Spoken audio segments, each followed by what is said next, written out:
350. Testing. 203. Inak po na nagiging flag. 3.2 welding rod. Ay, inak. Gagamitin. Quality. Testing.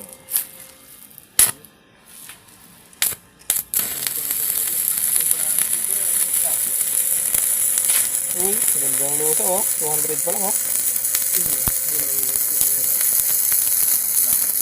Hindi pa nagpuputol-putol oh. Chinese, nakachamba yata ako ah. Yung force niya. At force. Chamba. Torture test.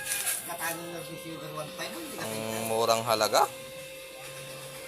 Ayun oh, 350 oh. Isagad din natin ang Air Force. Ako, bangking ng ano. Dang! Ang lupit ng pagkakabili oh. Ang murang-mura oh.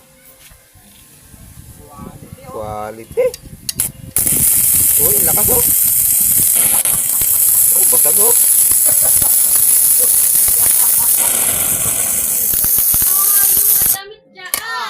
Halimaw oh. Halimaw ang welding machine na to. Malupit. Maganda.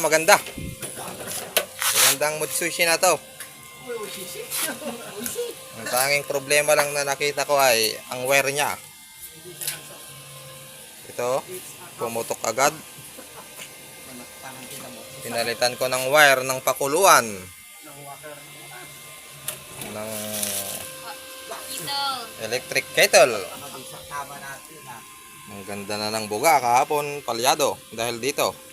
Kaya yung mga gustong bumili ng ganitong welding machine, hindi pa nagagamit, palitan nyo na nito. Okay guys, dyan na matatapos. Paalam!